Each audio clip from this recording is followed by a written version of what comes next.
What's up, everybody? Welcome to the next episode of Devin the Bear. Today we're going to be talking about UFC in Vegas 39, headlined by Mackenzie Dern and Mahina Rodriguez. We're going to be talking some matchups that were made, Deontay Wilder and Tyson Fury, and a little incident, or not incident, but discussion between comments that were made by Dana White and Henry Cejudo. So with this card coming up, let us know your thoughts. Let us know your thoughts on Deontay Wilder and Tyson Fury, and we're going to get right into this. The UFC card coming up has a pretty good fight that's set up with Mackenzie Dern and Marina Rodriguez, but one fight that we're also interested is Phil Hawes and Deron Winn. Yeah. That fight should be pretty exciting. I think that should be fight of the night, or it's going to be boring. Yeah. It's just the way Deron Winn's style is very controlling and dominant, and that's how he wins. And I think that he could make that work against Phil Hawes. But Phil Hawes is also, he's worked on that, and we saw that in the Dawkins fight. So He has Deron Winn has a very, very strong wrestling background, and he's going against Phil Hawes, who was a standout wrestler back in like high school, but his main background is Muay Thai. And so I think Phil Hawes always puts on fun fights. I'm always excited to watch him fight. And like you said, it can be a really, really fun fight if Phil Hawes is able to stop the takedown. Besides that, I think with Deron Winn's style, it's not exactly a fan-friendly style, but he goes out there and just tries to win. You know? My thought is with what we saw in the fight between Hawes and Dawkins is that Hawes might be able to stop that takedown. Yeah. And I think Deron Winn's going to have to strike a little bit. Because I don't think Hawes. I don't think Deron Winn is. He's not known for his gas tank, is he? It's never been in question, I don't believe. Yeah. It's just we've never had to see him get horribly gassed out. Yeah. He's usually able to do what he wants, or he's gotten finished. Yeah, and that's the thing too. Is like, when he was that Gerald Meerschaert took him to the ground. Yeah. Meerschaert got a submission win on him, and I think that's kind of. I don't think Phil Hawes gets a submission on him. Yeah, I think Deron Winn's ground game is fine. Yeah. You go get someone like Gerald Meerschaert, though, and you have to be a little on another level with that. I feel so bad for Gerald Meerschaert because everyone writes him off after the Hazmat thing. Yeah. Like, everyone knows him just from that, and it's like he has really good jiu-jitsu. He taps these people out nonstop. What Yeah. was his last fight? I picked it for submission, and I was like, nah, he's going to get it. Yeah. And I think that you picked it the other way. I ended up picking Meerschaert. You did? Yeah, Okay. I picked Meerschaert, and it's crazy to know that he was the underdog going in that fight against a young prospect, and then after that he ends up submitting the guy. Took some heavy shots in that fight. Yeah, it was close. But also the thing is too though is I give the size advantage to Phil Hawes. Deron Winn's 5'6", fights at 185. Not that he can't fight at that weight class. He's shown that he can do it at middleweight, but he's just really small to be at 185. And at some point, whenever you get into these bigger weight classes, size is a factor. Yeah, I can't say I realized he was 5'6". My God, that's short for that weight division. That's 2 inches taller than me. Think about that. I feel like 5'8" is really short for that weight division. What's his Kelvin Gastelum's 5'9". Yeah. Yeah, he has trouble. He has a lot of trouble with these bigger guys. He's a thick boy, though. Yeah, he is a thick boy. He loves to eat. He does not play around. What's it called? But that's the thing, though, is like with Deron Winn, I just think he's too small for middleweight. I understand that, he's very, very good. We've seen smaller guys go in weight classes and find success in them. We've seen Johnny Hendricks at welterweight. We've seen Henry Cejudo at bantamweight, even though it's 135. That dude's only like 5'3" on a good day, and he's been one of the best to ever do it. Frank Edgar. But the thing with whenever you get into like middleweight, these guys are way in at 185. Probably pushing 200 pounds by the time they walk in the next day. Look at Israel Adesanya. He's 6'4", but he also has the skills to back it up as well. I don't know if Deron Winn doesn't pull off the win. If I were him, I would seriously consider a weight cut to 170. Find a nutritionist, lose the extra weight. At least go down somewhere where the guys aren't so big. But even 170, these guys are fucking big. Yeah, and his style, I think. Everybody having to look at Kamaru Usman for so long, I think that everybody's kind of specifically worked on defeating that style. Yeah. So even Kamaru is having to change. Yeah. So if he goes to 170, I think that just that doesn't really solve the problem. No. I don't think. Man. It might solve the problem, but it creates more problems than it's worth. You think he could drop down and make 155 if he actually like dedicated himself to a good diet? Go hang out with William Knight. That dude understands muscle mass. Yeah. You know, maybe he can help you lose He some. understands how to cheat the system, you know? No, I'm just kidding. That dude is all natural somehow. Natty boy. I don't fucking know how, dude. Yeah. But anyway, yeah, that should be a pretty... I think it should make for a pretty entertaining fight because I think Hawes does stop the takedown here and there. Yeah. Enough for Deron Winn to have to fight. Yeah. Especially as that fight goes on. I think Hawes is definitely dialed in on how he prepares for fights. So I think as that fight goes on, he's going to start stopping those takedowns. And it gets pretty interesting from there. But as far as the main event, Mackenzie Dern and Mahina Rodriguez, however. I think if Mackenzie Dern thinks she can go in there and strike with Marina, she's wrong. So I think she goes in there and takes her down. Yeah, that's her. Goes for that submission pretty quick. That's her best bet. Like we were talking about with when she fought, what's her name? She fought Nina Ansaroff or Nina Nunes. Nunes, yeah. As soon as they went in there, they were going at it, and I mean, you saw Mackenzie a type of fight Mackenzie Dern that we're not used to seeing. Yeah, she's amazing at jiu-jitsu, and so we saw her just go in there and just slug it out with her. Eventually gets to the ground, but you can't do that with Mahina Rodriguez. Yeah. That is the worst thing you're gonna do is go in there and try to slug it out with her. You know. Yeah, I don't see that happening. Yeah. For the opening seconds, yeah, you're gonna see a little bit of striking, but I if I'm in Mackenzie Dern's corner, which I think her corner is like her dad and a couple other people. If I'm in her corner, I'm like, nah, don't do it. Stand with her. You know, fake some jabs, throw out some jabs, fake them. You know, a couple leg kicks, and then shoot for a takedown. Yeah.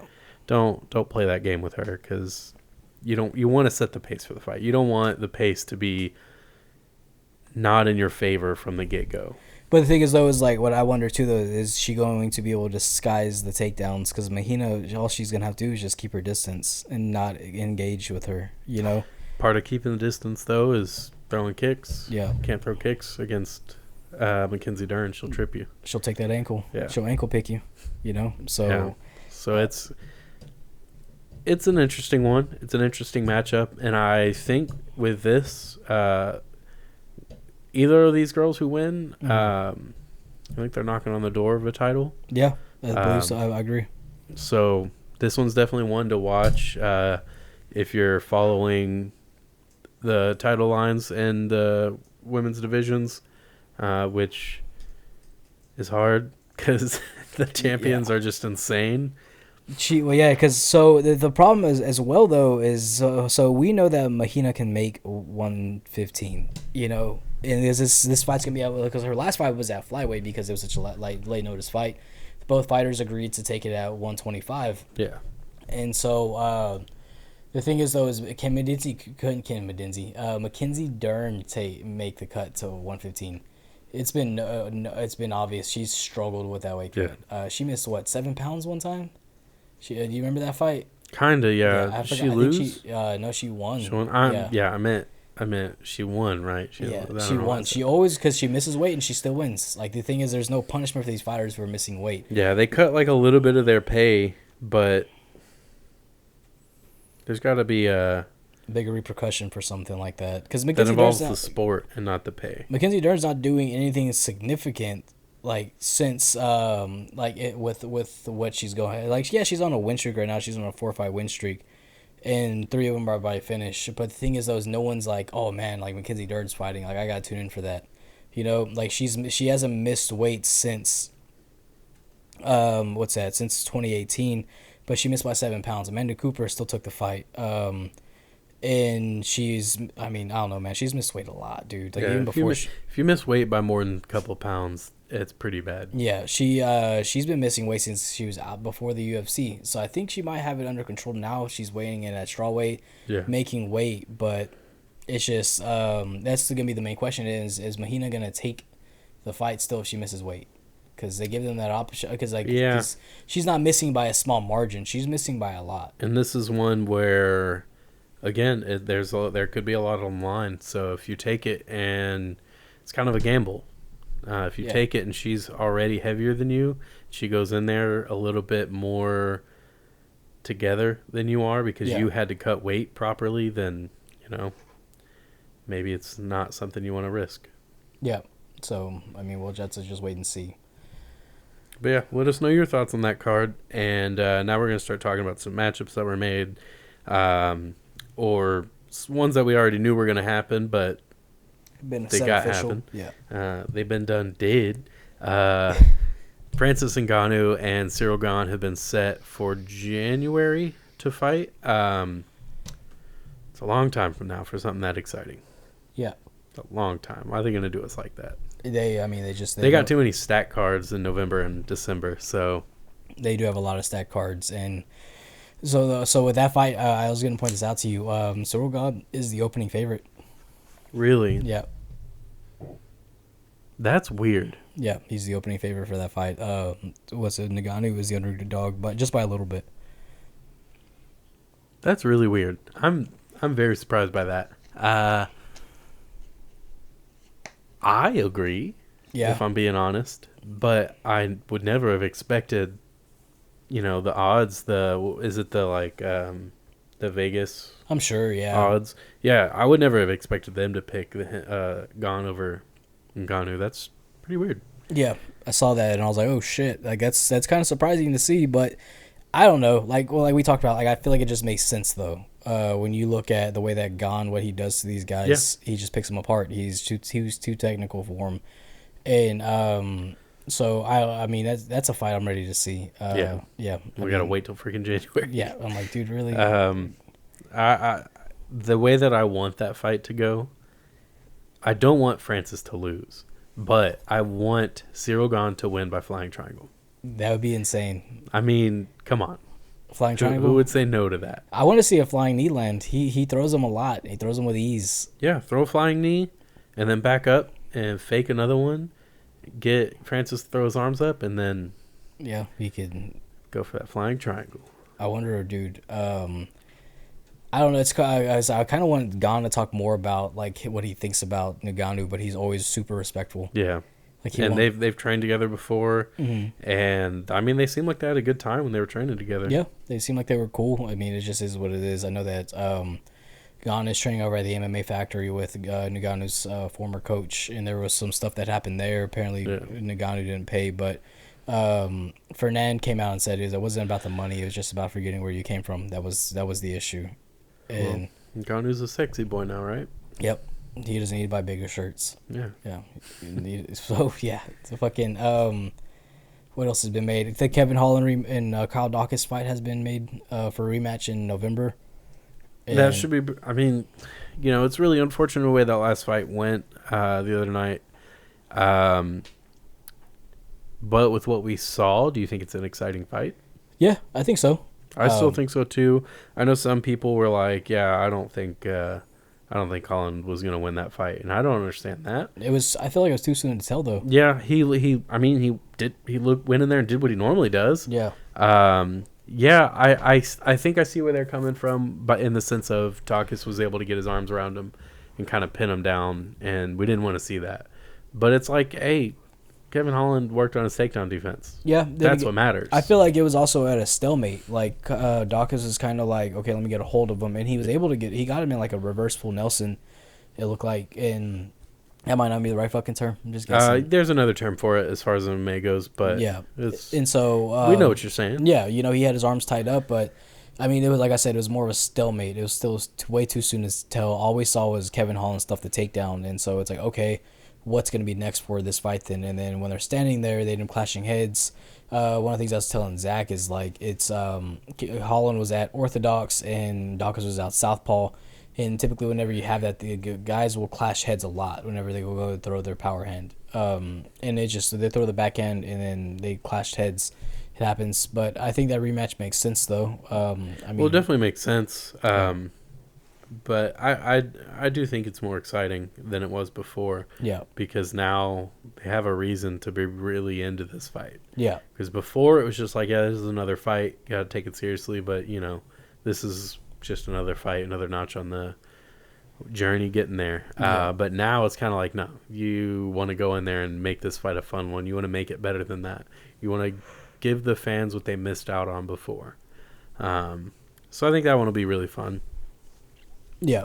And then, Henry Cejudo and Dana White had some interesting comments. Henry Cejudo's calling out Alexander Volkanovski, which we mentioned before. And I kind of agree with Dana White. I'm a fan of Cejudo. I love his style of fight. I mean, he's very good at what he does. Don't care for all the cringe nonsense. But he's a cool guy. He's a great fighter. I like him. But when he called out Volkanovski and that got brought up to Dana White said, it doesn't make sense for him to jump the line, jump guys like Max Holloway or this and that for a title shot. So he called it a tough discussion. And I agree. I don't think that that's something Henry Cejudo can really do right now.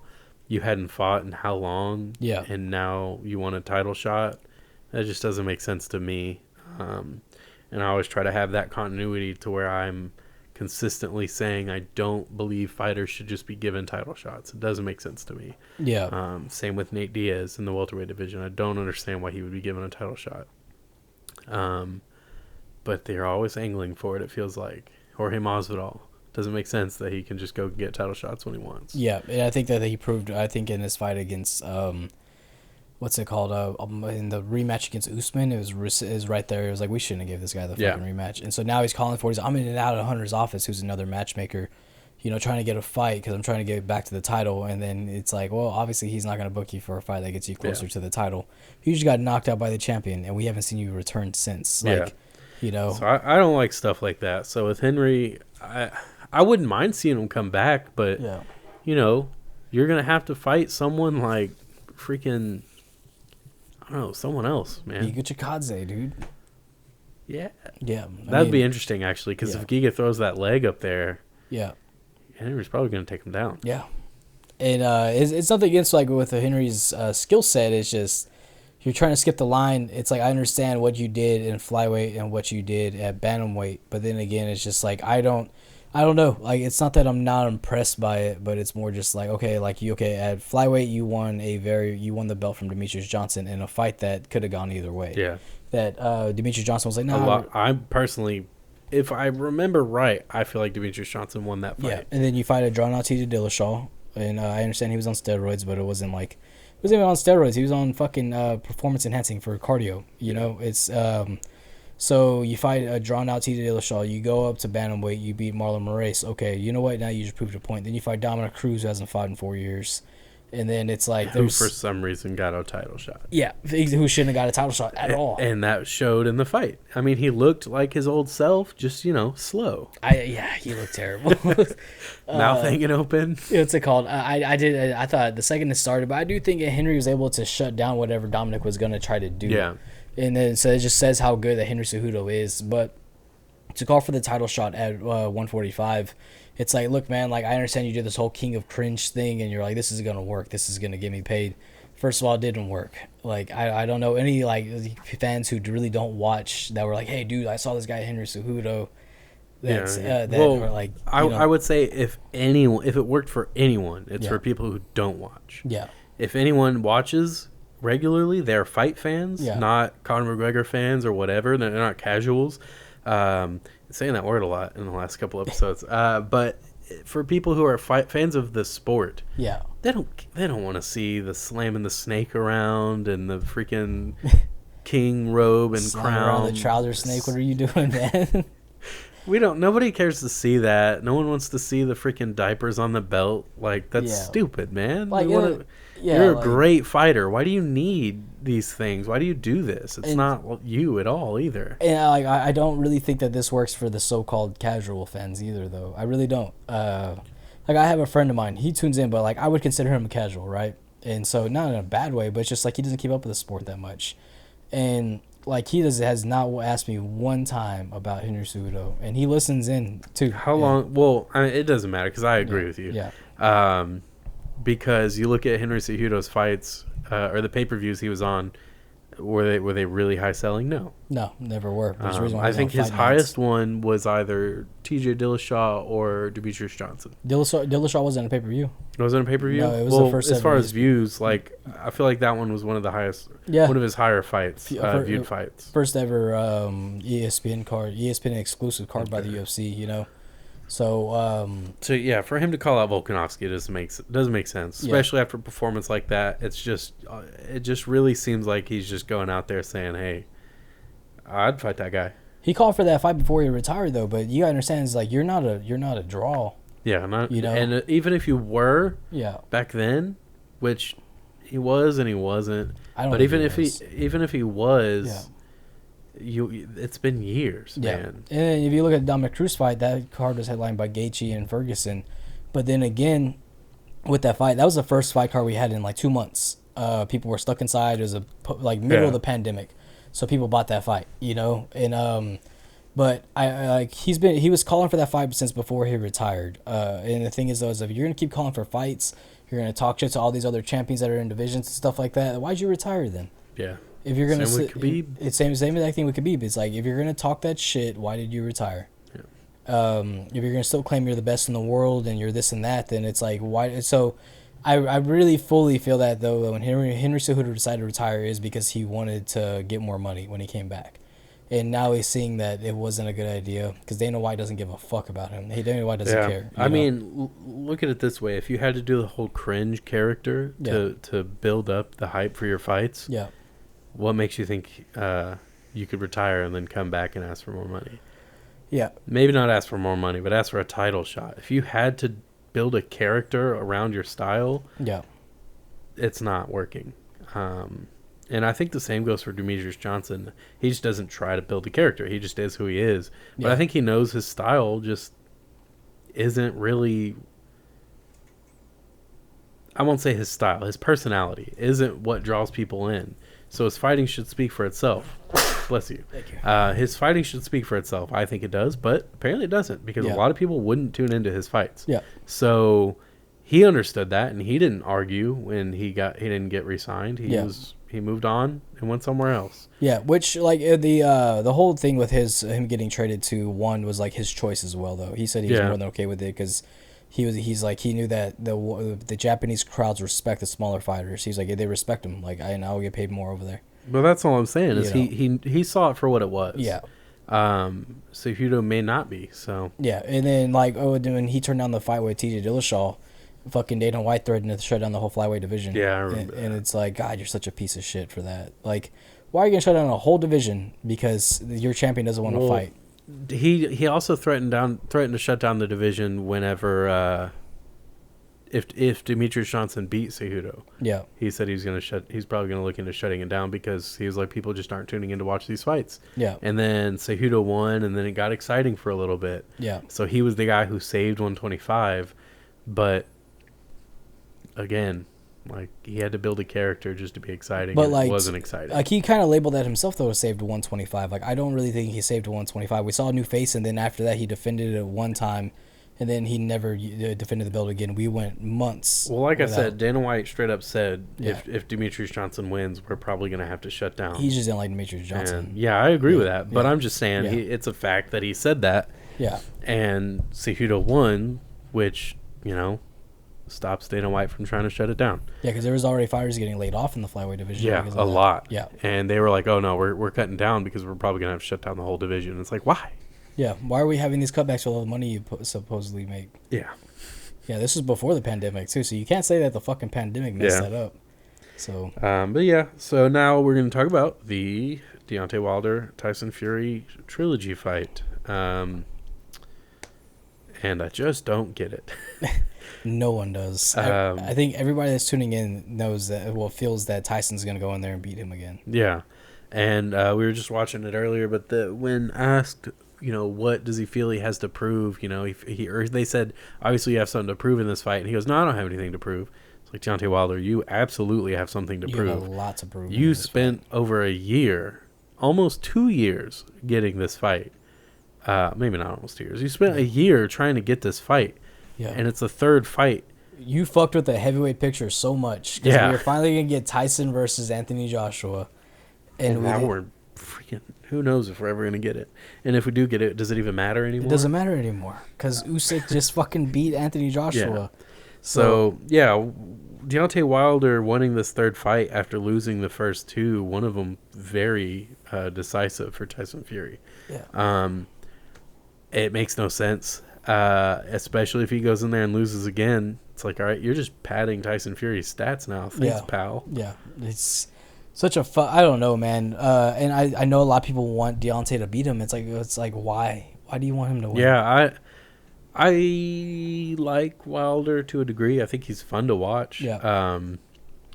But so is Tyson Fury. Yeah, I think Wilder brings a style to heavyweight boxing we haven't seen it in a while. Yeah. Guys who come in there and want to take your fucking head off. When we see it with some guys, but like with Deontay Wilder, just he's one of the first one of the recent. I would say it's probably recency bias why I feel like that. But he's just one of the American boxers that are coming in there and like, no, I want to knock you out. We've seen him put motherfuckers on stretchers before and stuff, and he's a good fighter, but I don't think he has what it takes to beat Tyson Fury. Yeah. And I mean, we see at the press conferences, he just wears headphones, doesn't even like acknowledge Tyson and stuff. Yeah, he's not into it at all. And it's like, why did you want this, man? It's just like a paycheck, I guess. I guess that's what it is, just another fucking payday. But it's like you asked for this fight. Remember, you're the same guy that made fun of Tyson Fury for wanting to kill himself. Yeah. And he was strung out on drugs. Then he beat you up he beat him in the fucking first fight. Yeah. And that just, I don't know. I feel like sometimes boxing is rigged because Tyson clearly won that fight and they called it a draw because two knockdowns. And so, which I don't really get that. Those knockdowns were pretty clean though. They were fucking nice. Don't get me wrong. They were pretty clean. Fucking Tyson Fury rose up like the Undertaker. Yeah. And he just like shoots up. I'm like, what the hell just happened? But you know what's crazy is like his dad, whenever his dad was a boxer, would do the same thing. He would just rise up like that. And I think it's just more just to kind of gather your chickens a little bit and just be like, okay, let me just kind of focus, get my equilibrium right. Because if you get knocked down like that and you try to shoot up, you're gonna fall. Yeah. Your body, you're telling your body to get up and move, but like you're all over the place. You just got shook. That's why most boxers will just sit there, even if it was just a real quick. You lost your footing because you got hit so hard and you dropped to a knee. They'll usually just sit on that knee for a little bit. Unless you're fighting Carlos Nava, you're sitting there like, fuck, I want to get out of this. Or you kneel down and cry because you just got hit in the body so darn hard. Yeah. But yeah, I don't know, man. Tyson Fury, takes this one. I think he 100% takes this one, and I hope he finishes him again. That's what everyone was kind of saying. Well, Deontay had a busted eardrum. Well, that's what happens in boxing. You do. Dude, did you see the suit he walked out in? That thing was heavy. Yeah, 40-pound suit, and then he's on Joe Rogan like a year before that saying he works out in a 40-pound suit. Yeah. And a 50-pound vest. And I'm like, yeah, dude. And then so someone said something, and Deontay said he's going to come out even more over the top than he did for this last one. Oh, really? So he can have a bigger excuse. Like, that's me. Like, I'm the bronze bomber. Like, that's when, like, who I am comes out. And it's like, you better hope you don't fuck up again. Yeah. You're not Piccolo, man. You can't fight with training. Why didn't you take it off? Like, that's what I don't get. Is why didn't you just say, hey, guys, like, I got to get this fucking thing off. Like, I have a fight. This thing is heavy. Do an appearance, go out there with your hands up, and then drop it. Yeah. Just be like, okay. Maybe don't get it, like, gym studded so it doesn't freaking... It's not something you want to just toss on the ground. Yeah. I mean, I don't know, man. Fucking stupid. Yeah, I know. And yeah, it's dumb. But speaking of Furies, Tommy Fury and Jake Paul are now talking about a fight. Well, I don't know how involved with it Jake Paul is. I know he's made some videos. But Tyson Fury said that if Tommy Fury loses, then he loses the Fury name. And I saw one comment that made me laugh because they said, oh, no, Jake Paul can't win. There's just no way. He can't beat the gypsy blood that Tommy Fury has in his body. That goes generations, bare knuckle boxing like gypsies. And I was just like, please tell me that these replies correct him. And they did. Everybody was like, dude, he's only like a half brother. And even at that, like, he wasn't part of it like Tyson was. No. You look at them and you can tell. The motherfuckers, they sound alike when they talk, but that's it. So I I saw a lot of people thinking that Jake Paul wouldn't last with Tommy Fury, and I don't know why. So when we watched fucking Homeboy's fight, Tommy Fury's fight, like all I saw was I want to say Tyson really bad. Yeah. And We want Tyson. We don't want. yeah, no, we don't want Tommy. I think I looked at you and I was like, this handsome motherfucker needs to stick to modeling. Like you don't need to be boxing, dude. And it's just, I'm sure he has the power, all that fucking muscle. Sure. Yeah. Like I said, big for nothing, you know? Yeah. He's big for nothing. It's all show. Yeah. It's not even that he's like a bad boxer. It's just you're not a great boxer. No. And not that Jake Paul is by any means. I don't even consider him a boxer. But he's a boxer. You know, he's an amateur boxer. Yeah. Jinx. Look at that. It's like the second time we've done that. Now actually, I can't talk. Yeah. Yeah. Okay. So I'll take it from here. But yeah, it's silly to really have Jake Paul at such a level to where he's getting compared to good boxers. Yeah. But it's like you put him in there against someone like Montana Love. Yeah. He's gonna get knocked out. Yeah. Tyson Fury's gonna get knocked out. Anderson Silva. I think he gets knocked out by Anderson Silva. Yeah. You put him against someone like Tommy Fury. I don't think it's a bad match. No. Because Tommy Fury looked like garbage. Yeah, he did. He fought an old MMA fighter who looked terrible. Who's 7-5 in MMA, Yeah. 0-1 in boxing. Like that's the thing though, is like I know we're coming off really fucking harsh. I don't even give a shit. Fuck that. He's not my friend. He was never my friend. You don't like it, Tommy? Then come on the show and tell us about it. That'd be cool. No, it wouldn't. I mean, I'd be okay with it. You're changing pace here now. I That'd mean, be cool. like that, No, I don't care if we talk trash. No, that'd be cool if you came on. no, that'd be cool. I mean, we could use it, please, Tommy, for the love of God. But no, like, so what I saw whenever he boxed though was just a ton of inexperience. Yeah, and it was a lot of inexperience. It's like, who let you become a pro boxer? Yeah, because if you look at him, like his stance is there, the way he throws punches, it's there. Yeah, but you don't do this enough to really show it. He doesn't work combinations very well. He doesn't have like the best footwork and stuff. And it's like I look at how his brother moves, and it's like, do y'all train together or not? Because Tyson, like you look at him, man, like he's just a tall, like skinny fat dude, like, you know, skinny fat. Yeah, like he lost a lot of fucking weight. Yeah, so I know exactly what you mean. Like he's got a belly, man. He's got love handles. He wears those small shorts. He wears tiny shorts. Just kind of. I'm like, it's good. Love handles. Like, your fucking and I'm bubble, not used to your seeing fucking that. bubble gum's gonna pop out, dude. Like you gotta wear some longer shorts. But yeah, no, he's. I mean, you look at Tyson, he doesn't look intimidating. You know, I mean, he's tall as shit. You know, fuck somebody up. 6'8", 6'7", 6'7". Yeah. Yeah.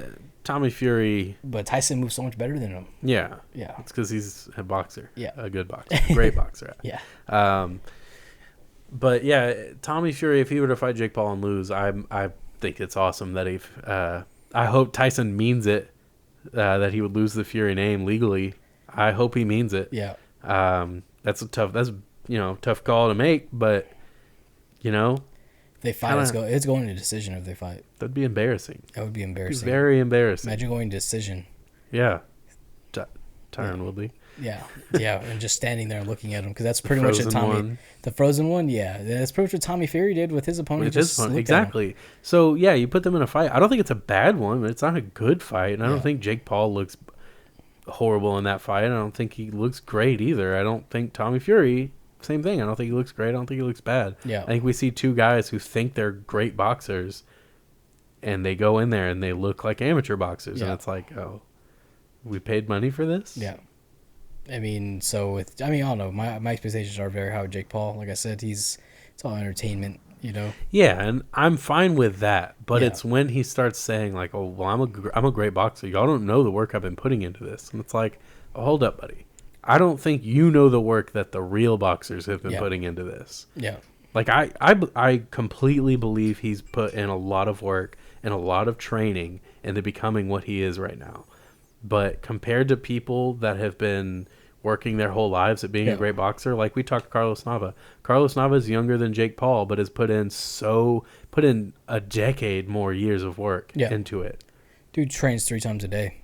When he told me that, I was like, get the fuck out. Yeah, he trains 3 times a day and he works out more. Yeah. That dude lives, sleeps, and eats boxing. because that's what a boxer does, you know. Yeah. So and Eats. so I'm not saying that Jake Paul doesn't train hard. It's just you cannot say what you do compares to what they do. And that's what the thing is, though, is like when he says, "Well, they can," you know. Jesus. Spring on there. Sorry. And the thing is, though, to say like they don't know the work I'm putting in. It's like no one's questioning the work you're putting in. We're just saying you fucking suck. Yeah. like no one's out here saying like, oh, Jake Paul's not training. Like we know you're training because you're beating up retired NBA basketball players and fucking and guys with what's it called, replaced hips and dudes stuff. who are too scared to fight. Yeah. And so we're adding you, Tyron Woodley, and your dumbass tattoo that you got. You fucking grown ass man. What are you getting that tattooed on you for? You piece of shit. That rematch better be real. It's not. It's not gonna happen. Well, no, I'm just saying if it happens, it better be real. Because I question if the last fight was real. I remember you said that. So if this rematch happens, Tyron Woodley better be like, oh wait, no, I can win this. Yeah. Nah. And they fuck Tyron Woodley, man. So the thing is it's not that we're questioning the work. I'm sure he trains hard. He does train with great coaches, and that's what I've said since the start of this shit. And he spars with legitimate fighters. Yeah. He works hard. He's just not very good. Yeah. It is what it is, man. Like people need to figure that out. Yeah. Fucking let me train 4 years. Look what he did to Nate Robinson. Yeah, I can go punch an old man and knock him out. Yeah. Doesn't make me a knockout artist. You know what? I'm going to train hard for 3 years. I'm going to go be a pro boxer. I'm going to tell it to Carlos when I see him. Yeah, I don't think it'd work out the same. Jake Paul has money. Yeah, you have a great point, actually. I'm broke. So, yeah. Well, yeah, let us know your thoughts. Follow us on YouTube, Instagram, Spotify, all that nonsense. And, comment and stuff like that, Listen to our things. Y'all take care.